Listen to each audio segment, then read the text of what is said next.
Aide sociale à l'enfance, appel à témoins. Bonjour, j'espère que vous allez bien. Vous êtes ou avez exercé le métier d'éducateur dans des centres de l'aide sociale à l'enfance. Vous êtes ou avez exercé le métier d'assistante familiale et ou famille d'accueil. Je lance une bouteille dans l'océan avec cet appel à témoins. Vous avez été confronté à des carences de fonctionnement qui vous ont marqué. Vous avez été témoin de dysfonctionnements flagrants et vous souhaitez témoigner. N'hésitez pas à prendre contact avec nous sur le lien Discord présent dans le descriptif de cette vidéo. Si vous souhaitez témoigner à visage découvert ou dans l'anonymat le plus complet, n'hésitez pas à nous contacter. Des dérives existent, comme celle que je vais vous présenter. Aide sociale à l'enfance, une assistante familiale creusoise se sent abandonnée le lundi 9 novembre 2020. Elle se sent abandonnée. Deux assistantes familiales dénoncent dans une lettre anonyme des dysfonctionnements de l'ASE, l'aide sociale à l'enfance en Creuse. La direction du conseil départemental condamne ce procédé et le contenu de la lettre. Tout commence par une lettre anonyme. Il a été envoyé le 20 octobre aux 153 assistants familiaux creusois, à plusieurs médias, à la présidence du conseil départemental et à plusieurs représentants politiques. Dans ce courrier, deux assistantes familiales, ce sont les familles d'accueil qui reçoivent chez eux les enfants placés, dénoncent des dysfonctionnements à l'ASE en Creuse et réclament un audit. Il s'agit de Claude et Hélène. Elles se sentent abandonnées. L'ASE, l'aide sociale à l'enfance, est un service du département. Son directeur général des services, Philippe Bombardier, dénonce un tract anonyme qui ne reflète pas la réalité de la situation et les retours des autres assistants familiaux.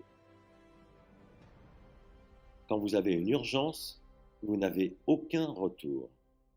Claude a été licencié par l'ASE en Creuse. Elle garde un goût amer de son expérience. Si l'assistant familial a un problème, il doit en référer à son chef de service. Or, on a pu rester des mois sans chef de service.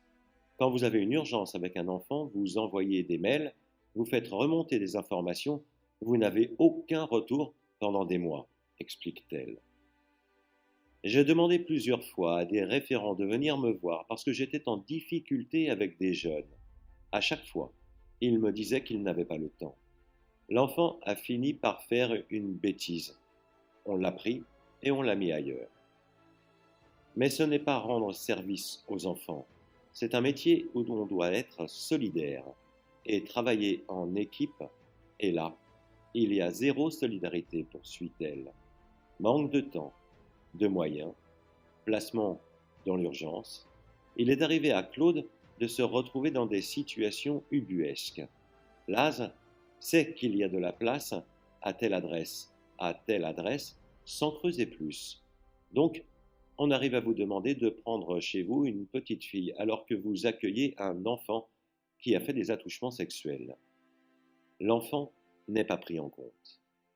Hélène, assistante familiale, se sent abandonnée par l'ASE, sans personne vers qui se tourner.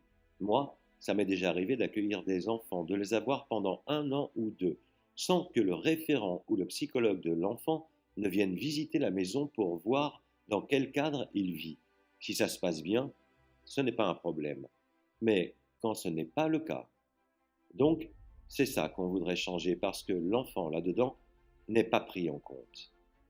Le conseil départemental envisage de déposer plainte. Cette démarche du tract anonyme ne passe pas au conseil départemental de la Creuse.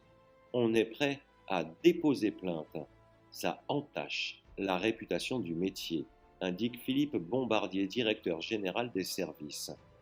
À la suite de ce courrier, nous avons reçu plusieurs messages d'assistantes familiales qui tenaient à se désolidariser de cette démarche, disant qu'elles ne se reconnaissaient pas dans ce qui était rapporté.